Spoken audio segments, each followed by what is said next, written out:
जीवन झलकता है। तो चलिए शुरू करते हैं पाठ का सार।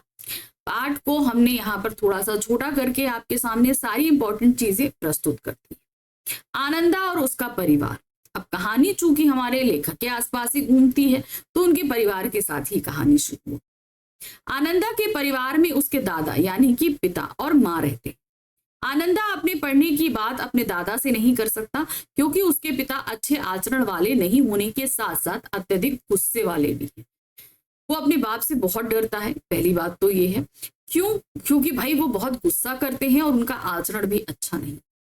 दादा सारा दिन गांव भर में घूमते हैं और रखमा बाई के कोठे पर भी जाते हैं। जैसा हमने बताया कि उनके पिताजी का जो व्यक्तित्व है, जो चाल चलन है, वो अच्छा नहीं। वो अपने परिवार को छोड़कर, घर के सारे कामकाज को छोड़कर वो क्या करते रहते हैं, गांव भर में घूमते रहते हैं और रखमा बाई है उसके कोठे पर रहते हैं। तो खेती बाड़ी का काम संभालने के लिए वो अपने बेटे की पढ़ाई उन्होंने छुड़वा दी है। उसे घर पर कर दिया है कि भाई तुम गांव खेती बाड़ी का काम संभालो, तुम और तुम्हारी माँ, और मैं पूरा दिन घूमूंगा। वे घर गृहस्थी के किसी भी काम में हाथ नहीं बटाते थे और खेत का सारा काम भी आनंदा से ही करवाते थे, यानी कि अपने बेटे से। यही कारण था कि वे आनंदा को पाठशाला नहीं भेजना चाहते थे। उन्होंने 5वीं में जब दाखिला लिया था ना आनंदा ने, तब उनकी जो है क्लास पाठशाला छुड़वा दी थी और उनको घर पे बैठा लिया था। दूसरी तरफ आनंदा की माँ चाहती थी कि उसका बेटा 7वीं कक्षा तक अवश्य पढ़े, क्योंकि माँ जानती थी कि खेती बाड़ी में इतना पैसा नहीं होता कि जिससे भविष्य बन पाए। इसलिए वो ये चाहती थी कि बेटा आगे पढ़े, लेकिन बच्चा जो है सिर्फ 5वीं तक ही पढ़ पाया। लेकिन दादा के आगे उसकी एक नहीं चलती थी। मतलब चूंकि पिताजी इतने ज्यादा गुस्से वाले थे कि उनके आगे माँ की भी नहीं चलती थी। आनंदा और उसकी माँ ने दत्ताजी राव के पास जाने की सोची। दत्ताजी राव पूरे गांव के बहुत ही सम्माननीय व्यक्ति थे, तो जिनकी बात पूरा गांव बहुत ही खुशी खुशी मानता था। तो इसलिए माँ ने और बेटे ने प्लान किया कि अगर हमें पढ़ाई शुरू करनी है तो इसके लिए हमें दत्ताजी राव से मिलना चाहिए, क्योंकि वे ही पाठशाला जाने के लिए दादा को समझाकर राजी कर सकते हैं। दत्ताजी राव का व्यक्तित्व व उनका न्यायोचित व्यवहार। अब जैसे मैंने बताया कि दत्ताजी राव जो हैं वो पूरे गांव के बहुत ही सम्माननीय व्यक्ति थे। अब उन्हीं के बारे में हम देखते हैं। दत्ताजी राव देसाई गांव के एक प्रभावशाली व्यक्ति हैं। उन्होंने आनंदा और उसकी माँ को सारी बातें ध्यानपूर्वक सुनकर कहा कि दादा को मेरे पास भेजना। अब जब आनंदा और उनकी माँ दत्ताजी राव के पास जाते हैं और वो सारी बात बता देते हैं कि भाई मेरी पढ़ाई छुड़ा दी गई है, मुझे घर का खेती का काम करने के लिए पिताजी पूरा दिन इधर जाते हैं, रखमा बाई के यहाँ जाते हैं। सारी बातें जो हैं माँ बेटे ने जो है दत्ताजी राव को बता दी। दत्ताजी राव ने कहा कि ठीक है, शाम को जब दादा घर आए तो उन्हें मेरे पास भेजना। राव साहब, अब ये सारी चीजें तो हो गई, लेकिन उन्होंने माँ बेटे ने साथ में दत्ताजी राव से ये भी कहा कि किसी भी तरीके से दादा को ये पता नहीं चलना चाहिए कि हम लोग यहाँ पे आए, क्योंकि अगर उन्हें ये पता चला तो घर में भाई बहुत उपद्रव होगा। इसलिए ये चीज उन्होंने दत्ताजी राव से कही थी। राव साहब भी चाहते थे कि आनंदा पढ़ लिखकर एक शिक्षित व्यक्ति बने, क्योंकि दत्ताजी राव जानते थे कि खेती बाड़ी में इतनी अर्निंग नहीं होती है कि किसी का भविष्य बन सके। वे जानते थे वर्तमान युग में पढ़ाई का कितना अधिक महत्व। जब अब क्या हुआ कि उन लोगों ने कहा कि जैसे ही दादा शाम को घर पहुंचे तो उन्होंने बताया गया कि दत्ताजी राव ने जो है वो बुलाया है। अब इन लोगों ने पहले से प्लानिंग कर ली थी कि जब दादा घर आए तो उसके 5 मिनट बाद तुम दादा को खाने के लिए बुलाने के लिए चले आना। कौन? आनंदा। ये दत्ताजी राव ने बोला था। तो अब यही हुआ, भाई दादा घर आए, सभी ने बोला कि जाइए आपको बुलाया गया है। वो दादा चले जाते हैं दत्ताजी राव से मिलने। 5-7 मिनट बाद जो है आनंदा जो है वो दत्ताजी राव के यहाँ पहुंचता है कि दादा खाना तैयार है, चलिए खाना खा लीजिए। जब दादा उनके पास आए तो उन्होंने बहुत धमकाया और कहा कि तेरी ओर से पाठशाला भेजने में कोई बाधा नहीं होनी चाहिए। अब यहाँ क्या हुआ कि जैसे ही आनंदा पहुंचे वहां तो दत्ताजी राव ने पूछा कि हाँ भाई बताओ तुम कहाँ पढ़ते हो, क्या कर रहे हो, क्यों नहीं? तो बच्चा था, उसने सीधे से बता दिया कि भाई मेरी पढ़ाई छुड़ा दी गई है। ये वो सारी बातें जब इस तरीके से सामने आई तो तुरंत दत्ताजी राव ने जो है दादा से बोला कि इसकी पढ़ाई शुरू कराओ। उसने बोला कि ये पढ़ाई ये जो है चोरी करता है, पिक्चर देखने जाता है पैसे चुरा के। तो उन्होंने कहा कि भाई चोरी कैसे करता है, पैसे लेकर जा रहा है वो, भाई बच्चा हर समय काम तो नहीं कर सकता, उसे भी मस्ती करनी होती है। तो इस तरीके से दत्ताजी राव ने उन्हें बहुत धमकाया और कहा कि इसकी पढ़ाई शुरू करवा। और हाँ, आनंदा से कहा कि अगर ये तुम्हें नहीं भेजते हैं तो तुम फिर से मेरे पास आओ। लेकिन पढ़ाई शुरू कराने के लिए दादा ने 3 शर्तें जो हैं वो आनंदा के सामने रखी थी। चलिए देखें। यदि वह पढ़ा सकने में असमर्थ है तो स्वयं भी आनंदा को पाठशाला भेज देंगे। उन्होंने साथ में ये भी कहा कि अगर दादा तुम पढ़ाने में असमर्थ हो तो आनंदा की पढ़ाई का खर्चा मैं उठाऊंगा। ये दत्ताजी राव ने बोला। दत्ताजी राव का व्यवहार आधुनिक युग के अनुसार बहुत ही उत्तम श्रेणी का था। आनंदा और उसका पाठशाला संबंधी अनुभव। आनंदा के सामने जैसे मैंने बताया कि दादा राजी तो हो गए कि पाठशाला भेजेंगे, लेकिन उन्होंने 3 शर्तें रखी। पहली चीज, स्कूल जाने से पहले खेत का काम करोगे, स्कूल से लौट के आओगे जानवरों को चराने के लिए लेकर जाओगे, दूसरा, और तीसरा, जिस दिन खेत पे ज्यादा काम होगा उस दिन पाठशाला से छुट्टी लो। आनंदा ये तीनों शर्तों को मान लेता है और इसका स्कूल जाना शुरू हो जाता है। आनंदा जब पहले दिन पाठशाला गया तो उसकी खुशी का ठिकाना ना था।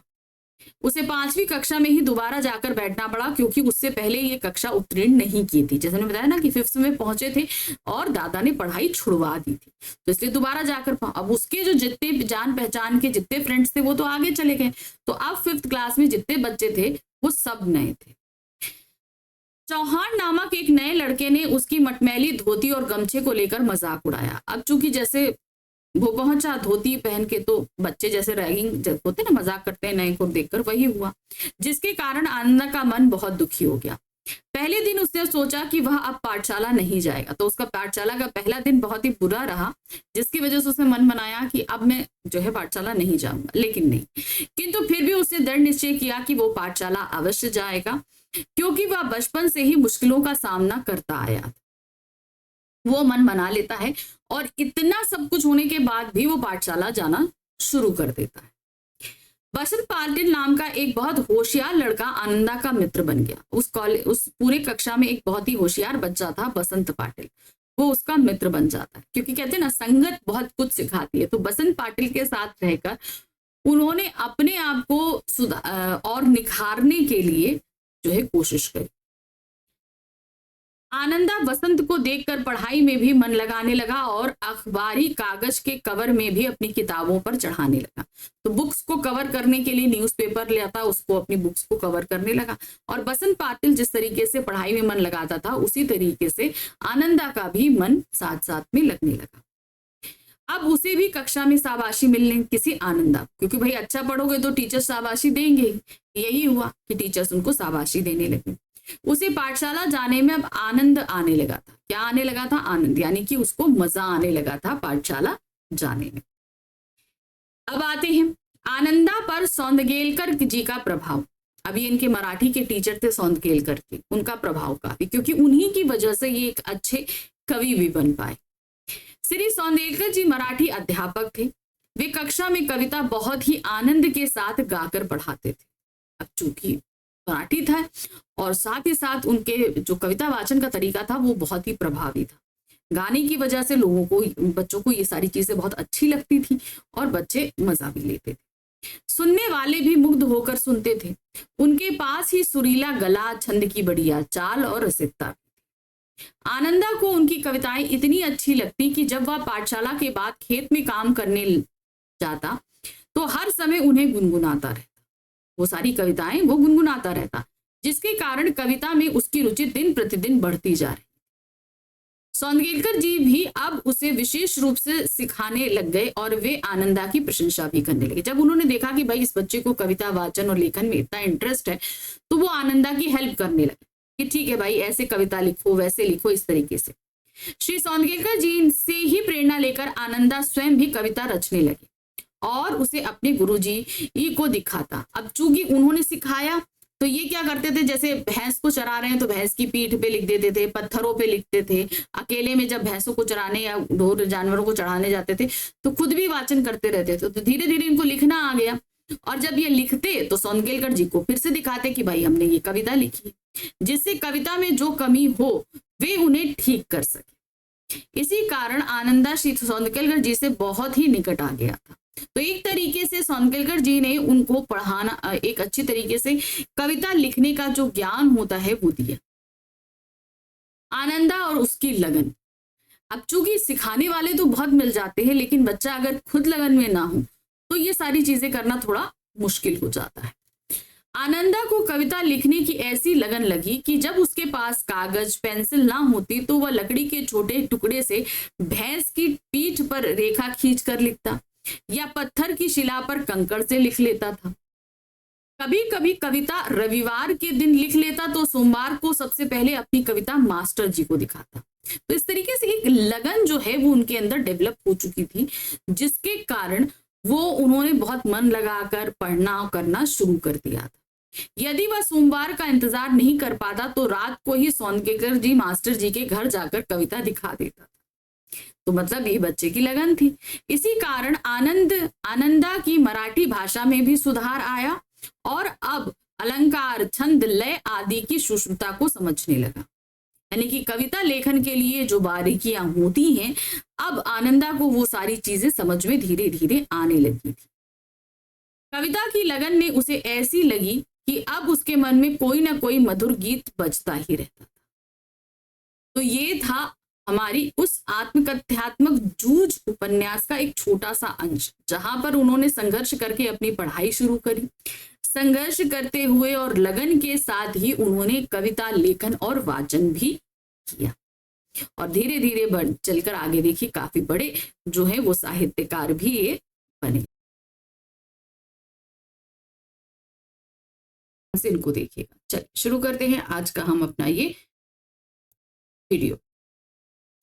तो सबसे पहले हमारे पास जो पहला प्रश्न आ रहा है वो प्रश्न है, मराठी मास्टर ने किस तरह लेखक को कविताएं लिखने के लिए प्रोत्साहित किया।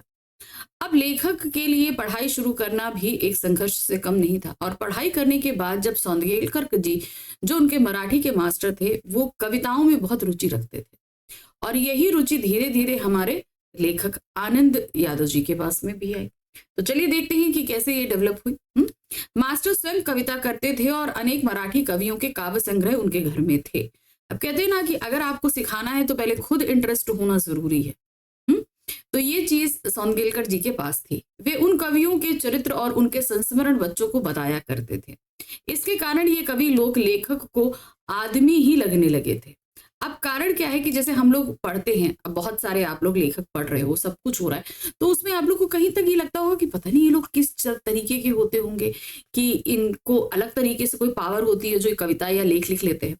लेकिन जब हम इनके चरित्र को जानने की कोशिश, इनके जीवन को जानने की कोशिश करते हैं तो हमें लगता है ये तो हम जैसे ही आम आदमी है और उन्होंने अपनी इन प्रतिभाओं को निखारा है और यही हमारे लेखक के साथ में भी हुआ था।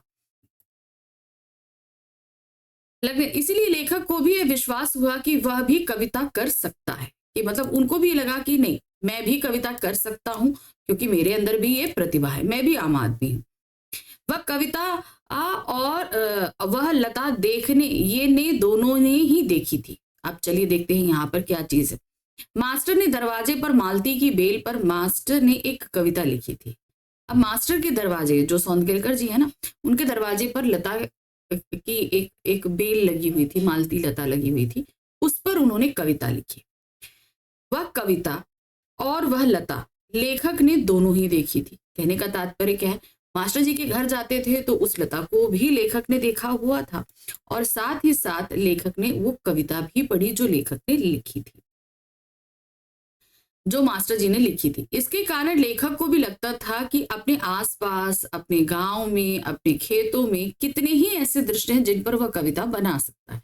तो जब एक लता देखकर कविता लिखी जा सकती है तो कोई भी चीज पर कविता लिखी जा सकती है। लेखक ने यही सोचा जिन पर वह कविता बना सकता है। लेखक भैंस चराते चराते फसलों पर, जंगली फूलों पर तुकबंदी करने लगा, क्योंकि भाई देखिए कविता का पहला जो नियम होता है वो होता है तुकबंदी। तो उन्होंने तुकबंदी करना सीख लिया। उन्हें जोर से गुनगुनाता भी था और अपनी बनाई कविताएं मास्टर को दिखाने लगा। तो मतलब उन्होंने जब ये जान लिया कि आसपास की चीजों पर ही कविताएं बनती हैं तो उन्होंने बनाई और मास्टर को भी दिखाई। मास्टर कविता लिखने में लेखक का मार्गदर्शन किया करते थे, यानी कि जो गलतियां होती थी लेखक बताते थे, वो मास्टर जी बताते थे और लेखक उन्हें सुधारते थे। वे लेखक को बताते कि कवि की भाषा कैसी होनी चाहिए, संस्कृत भाषा का उपयोग कविता के लिए किस तरह होता है, छंद की जाति कैसे पहचाने, उसका लय क्रम कैसे देखें, अलंकारों में सूक्ष्म बातें कैसे होती हैं, अलंकारों का भी एक शास्त्र होता है, कवियों को शुद्ध लेखन करना क्यों जरूरी होता है, शुद्ध लेखन के नियम क्या हैं आदि। तो एक कविता लिखने के लिए जो कोई भी जरूरी चीजें होती वो सब मास्टर जी ने लेखक को सिखाई धीरे धीरे करके। अब लेखक इसी दिशा में कोशिश करने लगा, तो वो सिखाई हुई चीजों को सीख भी अच्छे से रहा था और जाने अनजाने लेखक की मराठी भाषा भी सुधरने लगी। लेखक लिखते समय अब बहुत सचेत रहने लगा, अलंकार, छंद, लय आदि की सूक्ष्मता से देखने लगा।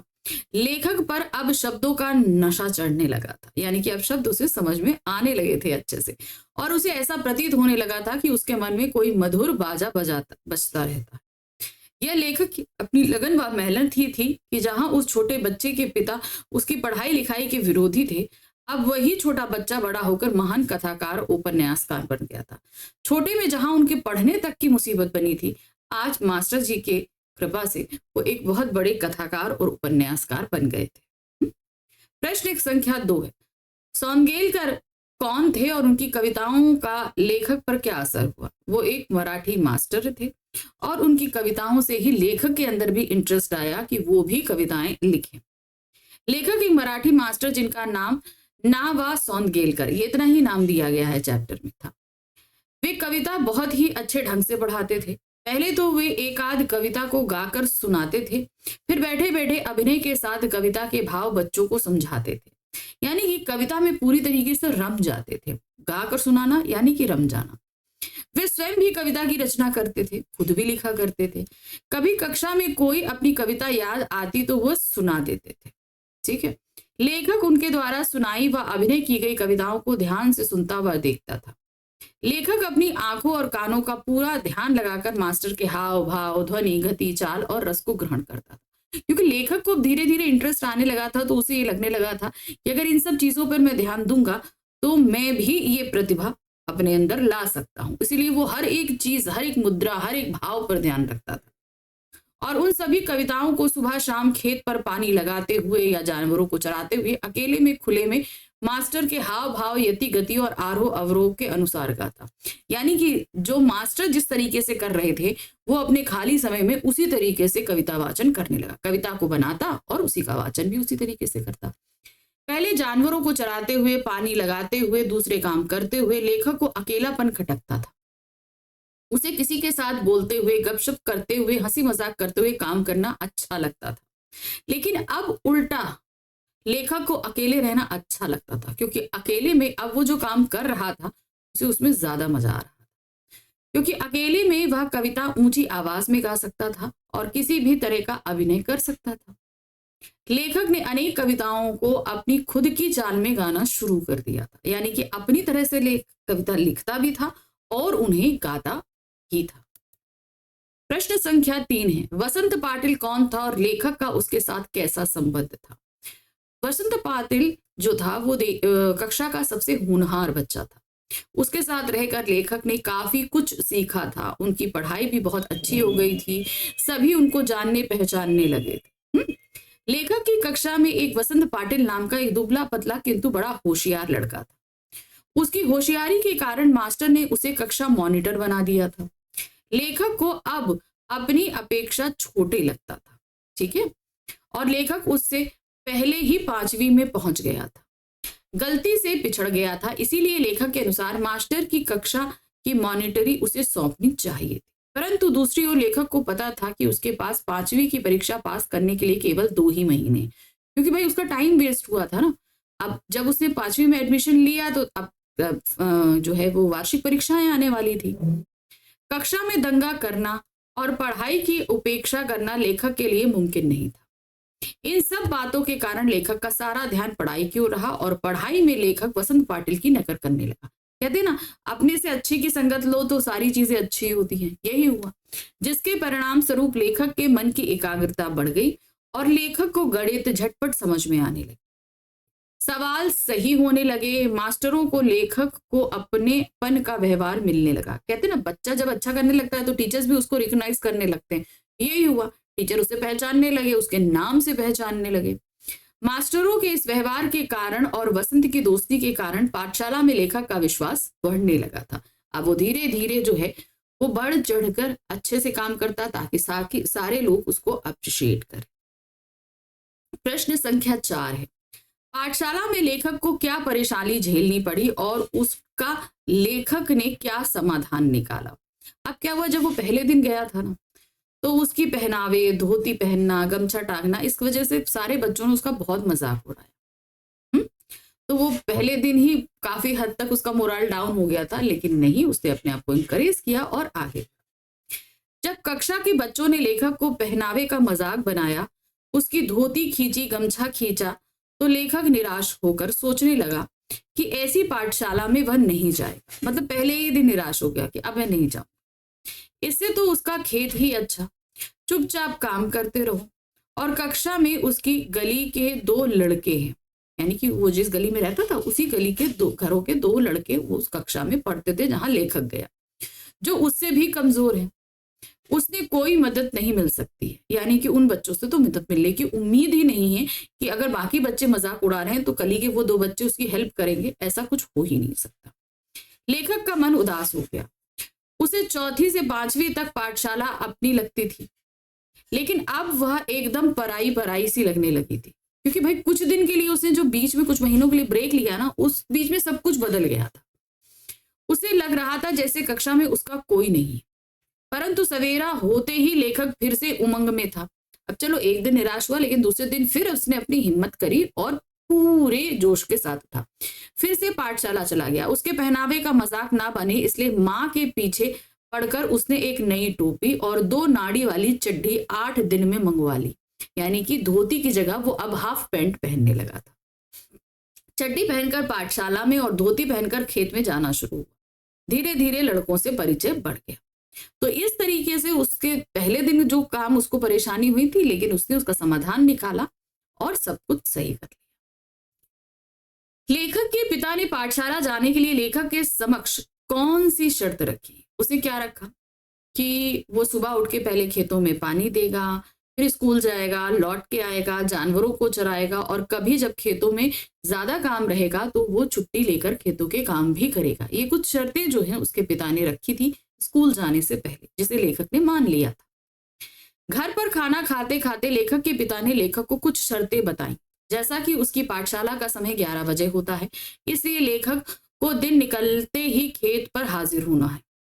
11 बजे तक खेतों में पानी देना है। खेतों में पानी देकर आते समय ही पढ़ने का बस्ता घर से ले जाना। घर से सीधे पाठशाला पहुंचना। छुट्टी होते ही घर में बस्ता रखकर सीधे खेत में आकर 1 घंटे जानवरों को चराना। और कभी खेतों में ज्यादा काम हुआ तो पाठशाला से गैर हाजिरी लगाना है। लेखक ने भी सभी शर्तें मान ली। तो पिताजी तो ऐसे भी हक में नहीं थे, लेकिन जो है दत्ताराव जी के प्रेशर में आकर उन्होंने हामी तो भरी, लेकिन कुछ शर्तों के साथ में। देसाई दादा यानी दत्ताजी देसाई दादा, लेखक और लेखक के पिता की बातचीत का वर्णन अपने शब्दों में कीजिए। जब दत्ताजी राव ने लेखक के पिता को बुलाया तो पीछे से लेखक भी आए घर में उसको बुलाने के लिए। तब इन तीनों के बीच जो वार्तालाप हुई थी उसे आपको यहाँ डिटेल में लिखा। ठीक है, चलिए देखिए क्या है। जब लेखक के पिता घर पहुंचे तो लेखक की मां ने उन्हें देसाई दादा के यहाँ भेज दिया, और कुछ समय बाद पिता को बुलाने के बहाने लेखक भी देसाई दादा के घर पहुंच दिया, क्योंकि देसाई दादा ने पहले पिता को बुलाया था, फिर पीछे से लेखक को बुलाया था। सवाल जवाब में जब देसाई दादा ने बड़ी चतुराई से पूछा कि लेखक कौन सी कक्षा में पढ़ता है, तो लेखक ने भी तुरंत कह दिया कि वह 5वीं कक्षा में पढ़ता था, परंतु अब विद्यालय नहीं जाता, क्योंकि उसके खेतों में पानी देने वाला कोई नहीं है। इस पर देसाई दादा ने लेखक के पिता से खूब बातें सुनाई, उसे खूब डांटा कि भाई बच्चे के पढ़ने का समय है, तुम्हें पढ़ने देना चाहिए, खेत के काम तुम करो। देसाई दादा ने लेखक के पिता द्वारा दिए गए सभी तर्कों को काट दिया और लेखक को रोज स्कूल जाने को कहा। भाई उनके पिताजी ने भी बहुत कहा कि भाई घर काम होता है, ये चोरी करता है, पढ़ने नहीं जाता है, सिनेमा देखने जाता है, बहुत सारे तर्क दिए, लेकिन देसाई दादा ने सब मना कहा और कहा कि इसको स्कूल भेजो। यदि उसका पिता उसे ना जाने दे तो उसे अपने पास सुबह शाम जो भी काम हो सके वह करने को कहा और उसके बदले वे पढ़ाएंगे। उन्होंने कहा कि अगर पिताजी तुम्हें जाने के लिए नहीं देते हैं तो तुम मेरे पास आना, मैं छोटा मोटा तुमसे काम करवाऊंगा, जो मेरे पास होगा उसके बदले मैं तुमको पढ़ाऊंगा, ऐसे देसाई दादा ने लेखक से कहा। यह बात सुनकर लेखक के पिता ने कहा कि वे उसे स्कूल जाने से नहीं रोकते, अगर उसे जरा गलत सलत आदत ना पड़ गई होती तो। अब लेखक के पिता ने नई बात कहनी शुरू करी, इसीलिए पाठशाला से निकालकर जरा नजरों के सामने रख ली। देसाई दादा के पूछने पर पिता ने बताया कि वह यहाँ वहां कुछ भी करता है, कभी कंडे बेचता है, कभी चारा बेचता है, सिनेमा देखता है, कभी खेलने जाता है। खेती और घर के काम में इसका बिल्कुल भी ध्यान नहीं। अब ये सारी बातें उसके दादाजी झूठ बोल रहे थे ताकि इसको स्कूल ना भेजना पड़े। इस पर लेखक ने सफाई देते हुए कहा कि कभी एक बार मेले में पटा कर पैसे लगा दिए थे। दादा को कभी भी सिनेमा के लिए पैसे नहीं देते हैं, इसीलिए खेत पर गोबर बीन बीन कर माँ से कंडे थपवा लिए थे और उन्हें बेचकर ही कपड़े भी बनवाए थे। उसी समय एक बार सिनेमा भी गया था। देसाई दादा ने सारी बातें सुनी और बीती बातें भूलकर अगले दिन स्कूल जाने को कहा। तो इस तरीके से इन तीनों के बीच जो है कन्वर्सेशन हुआ और अंत में नतीजा ये निकला कि देसाई दादा ने ये हुक्म दिया कि अब तुम कल से स्कूल जाओगे। प्रश्न संख्या 7 है, लेखक जनवरी के महीने में कक्षा में क्यों बैठना चाहता था? क्योंकि भाई मार्च में फाइनल एग्जाम होते हैं तो वो 5वीं पास कर लेगा। अगर बाद में बैठता तो क्या होता, उसका 1 साल बर्बाद जाता, क्योंकि वो 5वीं से ही उसने कक्षा छोड़ी थी तो अब दोबारा वो 5वीं में ही दाखिल होना चाहता था, है ना। लेखक जनवरी के महीने में कक्षा में बैठना चाहता था क्योंकि परीक्षा नजदीक आ गई थी और यदि वह अभी भी कक्षा में बैठेगा तो 2 महीने में 5वीं की सारी तैयारी हो जाएगी और वह परीक्षा पास कर लेगा, क्योंकि पहले ही उसका 1 वर्ष बेकार चला गया। इसलिए वो अभी 5th में, क्योंकि पिछली बार वो 5th में निकला था, अब 5th में बैठ जाता अगर 2 महीने में तो एग्जाम देकर वो पास कर लेता और उसका 1 साल बर्बाद होने से बच जाता। लेखक की मां ने दत्ताजी राव को लेखक के पिता के बारे में क्या बताया कि वो पूरा दिन आवारा सांड की तरह घूमता रहता है, रखमाबाई के पास जाता है और घर के कामों में ध्यान नहीं देता और उसके लिए बच्चे की पढ़ाई छुड़ा के उसे खेतों में लगा दिया। ये बात उन्होंने कही थी। लेखक की मां ने दत्ताजी राव को लेखक के पिता के बारे में बताया कि लेखक के पिता खेती के काम में हाथ नहीं लगाते, उनको सारे गांव भर में आजादी से घूमने को मिलता रहे, इसीलिए उन्होंने लेखक का पढ़ना बंद कर उसे खेती में जोत दिया ताकि उन्हें काम न करना पड़े, वो आराम से घूमते रहें। इसलिए बच्चे की पढ़ाई छुड़वा कर उसे खेतों के काम में। प्रश्न संख्या 9 है, लेखक की पढ़ाई की समस्या लेकर लेखक और लेखक की मां कहाँ गए और क्यों? वो गांव के सबसे सम्माननीय व्यक्ति दत्ताजी राव देसाई के पास गए, इसलिए ताकि उनकी बात गांव के सभी लोग मानते थे, उनका सम्मान करते थे। तो अगर दत्ताजी राव दादा से बोलेंगे पढ़ाई शुरू करने के लिए तो वो मना नहीं कर पाएंगे। इसलिए लेखक की मां धूप में कंडे थाप रही थी और लेखक भी उनकी मदद कर रहा था। बातों ही बातों में लेखक ने अपने पढ़ने की बात छेड़ दी, परंतु लेखक की मां भी जानती थी कि वह इस विषय में लेखक की कोई मदद नहीं कर सकती, क्योंकि लेखक के पिता लेखक की पढ़ाई की बात नहीं जमती है, यानी कि वो बिल्कुल, अगर उनसे बोलो कि पढ़ाई करनी है तो वो बहुत गुस्सा करने लगते थे। लेखक की मां को मना लेता है कि अब उनके खेत का सारा काम समाप्त हो गया है, उसके लिए अब कोई काम नहीं है, इसलिए वे दोनों दत्ताजी राव सरकार के पास जाकर उनको सारी बातें समझा सकते हैं, जिससे वे लेखक की पढ़ाई के बारे में लेखक के पिता को अच्छे से समझा दें। मां भी मान जाती है और रात में दोनों दत्ताजी राव देसाई के यहाँ गए। लेखक की मां ने दत्ताजी राव को सारी बात कह दी और वे भी उसकी बात से सहमत हो गए। तो दत्ताजी राव को उन्होंने सारी बात समझाई और सहमत हो गए कि ठीक है, तुम लोग जो सोच रहे हो, करना चाहते हो, बिल्कुल सही है, इसमें मैं तुम्हारा साथ दूंगा। और उन्होंने दादा को शाम को अपने पास बुलवा लिया था। पूरे गांव में लेखक के परिवार का कोल्हू सबसे पहले शुरू होता था। क्यों? क्योंकि सबसे पहले शुरू होगा तो उसके पैसे अच्छे मिल जाएंगे। इसलिए लेखक की खेती की बात की जाए तो उन्हें दिवाली बीत जाने पर महीने भर ईख पेरने का कोल्हू चलाना होता था। लेखक के पिता का कहना था कि यदि कोल्हू जरा जल्दी शुरू हो किया तो ईख की अच्छी खासी कीमत मिल जाएगी, यानी कि जो कोल्हू से हम लोग कोल्हू से बैल वो जो करके गुड़ बनाएंगे उसकी हमें अच्छी कीमत मिलेगी, क्योंकि जब चारों ओर कोल्हू चलने लगते हैं तो बाजार में गुड़ की मात्रा अधिक हो जाती है और उसके भाव नीचे गिर जाते हैं। इसीलिए पूरे गांव में लेखक के परिवार का कोल्हू सबसे पहले शुरू होता था, क्योंकि भाई जब चारों तरफ गुड़ ही गुड़ होगा तो उसकी कीमत डाउन होगी, तो इनको भी उसकी कीमत कम मिलेगी। और अगर सबसे पहले ये शुरू करेंगे तो सबसे पहले गुड़ इनका आएगा और इस तरीके से इनके गुड़ को सभी लोग लेने टूटेंगे तो ये मनमाने भाव पर उसको बेचकर ज्यादा मुनाफा कमा सकते हैं। प्रश्न संख्या 11 है, लेखक का मन पाठशाला जाने के लिए क्यों तड़पता था? क्योंकि उन्हें पढ़ना अच्छा लगता था, लेकिन पिता ने जबरदस्ती उनका पढ़ाई छुड़वा दी थी, है ना।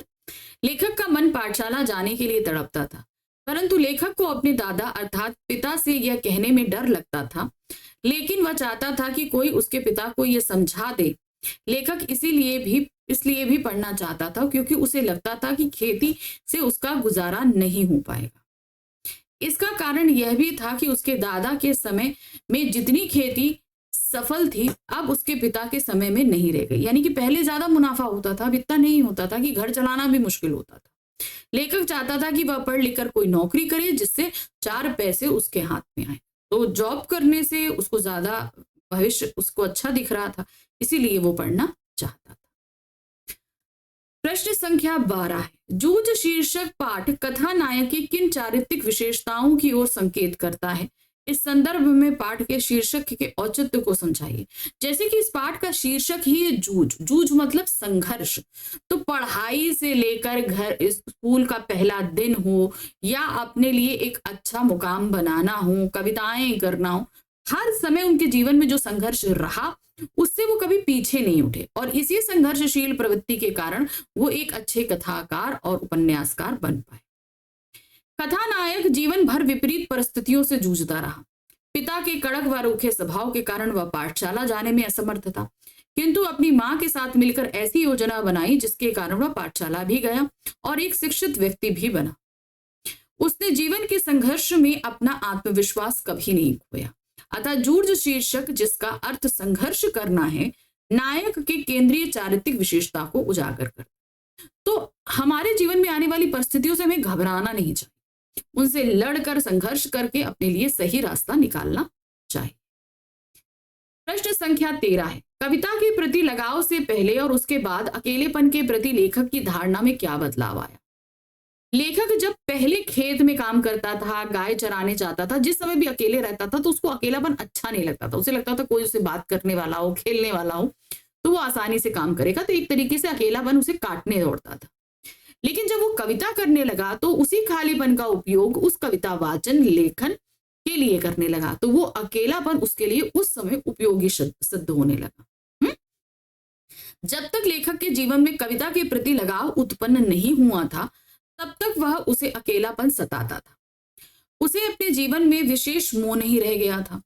जब उसे कविता लिखने और पढ़ने में रुचि आने लगी, तभी से उसके जीवन में नए रंग भर गए। अब उसे अकेलापन अच्छा लगने लगा, क्योंकि उसी समय में वह कविताएं लिखने या गाने लगा था, तो खालीपन का वो उपयोग करने लगा था। अब वह चाहता था कि कविता लिखते समय उसे कोई रोके टोके नहीं, यानी कि अब उसका जो अकेलापन है वो वैसा ही बना रहे ताकि वो उसकी उपयोगिता अच्छे से कर सके। प्रश्न संख्या 14 है, दत्ताजी राव के पिता पर दबाव डलवाने के लिए लेखक और उसकी मां को एक झूठ का सहारा लेना पड़ा। यदि झूठ का सहारा ना लेना पड़ता तो आगे का घटनाक्रम क्या होता, अनुमान लगाइए। जाहिर सी बात है, लेखक स्कूल ना जाता, वो पढ़ ना पाता, ना अच्छी कविताएं कर पाता और ना ही एक अच्छा कथाकार उपन्यासकार बनकर प्रसिद्ध हो पाता। उसके जीवन उसी खेतीबाड़ी में ही लगा रह जाता, एक गुमनामी की जिंदगी। यदि लेखक और उसकी मां झूठ का सहारा ना लेते तो लेखक के पिता जीवन भर लेखक से खेती का ही काम करवाते और खुद गांव भर में घूमते रहते एवं रखमाबाई के पास सारा दिन गुजारते। लेखक भी कभी पढ़ लिख नहीं पाता और लेखक के जीवन में अकेलापन आकर ठहर जाता। लेखक कभी कविताएं लिखना भी नहीं सीख पाता और शिक्षित होने से भी वंचित रह जाता, है ना। तो यही आता। नेक्स्ट क्वेश्चन है, जूझ उपन्यास में लेखक ने क्या संदेश दिया है? क्या लेखक अपने उद्देश्य में सफल रहा है?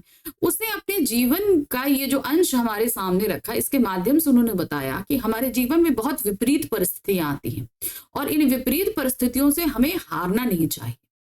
हमें उपाय सोचना चाहिए, संघर्ष करना चाहिए और उसमें अपने लिए नए जीवन के रास्ते खोजने चाहिए। यही संदेश लेखक ने अपनी इस आत्मकथा के अंश के माध्यम से दिया है।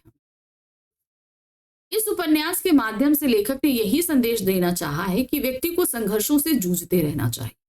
समस्याएं तो जीवन में आती रहती हैं, इन समस्याओं से भागना नहीं चाहिए बल्कि उनका मुकाबला करना चाहिए। इसके लिए आत्मविश्वास का होना जरूरी है। अपने ऊपर विश्वास करना पहले जरूरी है। बिना आत्मविश्वास के व्यक्ति संघर्ष नहीं कर सकता। जो व्यक्ति संघर्ष करता है उसे एक ना एक दिन सफलता अवश्य मिलती है। संघर्ष करना तो मानव की नियति है।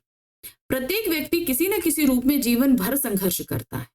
यदि संघर्ष नहीं किया तो मानव जीवन एकाकी और नीरस बन जाएगा। जाहिर सी बात है, अगर हम नहीं करेंगे तो हमारे जीवन में कोई चीजें आ ही नहीं पाएंगी। इन संघर्षों से जूझकर व्यक्ति सफलता के ऊंचे शिखर पर पहुंच सकता है। लेखक का जीवन भी बहुत संघर्षशील रहा। इन संघर्षों से दो चार होकर ही उसने जीवन के उद्देश्य को प्राप्त कर लिया। इस तरह हम कह सकते हैं कि लेखक अपना उद्देश्य प्रस्तुत करने में सफल रहा, यानी कि वो जिस उद्देश्य से अपनी इस आत्मकथा का अंश हमारे सामने रखा था वो पूरी तरीके से सफल रहा। हमें उनके दिए गए संदेश को समझने में बिल्कुल भी समय नहीं लगा और हमने बहुत सारी चीजें सीखी। तो ये था हमारा ये अध्याय, जिसके माध्यम से हमने बहुत सारी चीजों को सीखने और समझने की कोशिश की। चलिए अब हम मिलेंगे अपने नेक्स्ट और अंतिम अध्याय अतीत में दबे पांव। चलेंगे मोहनजोदाड़ो और हड़प्पा की सभ्यता को देखने और उन पर आधारित कुछ प्रश्नों को करने नेक्स्ट वीडियो में। लेकिन तब तक फटाफट चैनल को लाइक करिए, सब्सक्राइब कीजिए, शेयर कीजिए और हम मिलते हैं अगली बार आपसे। Thank you for watching. Bye bye.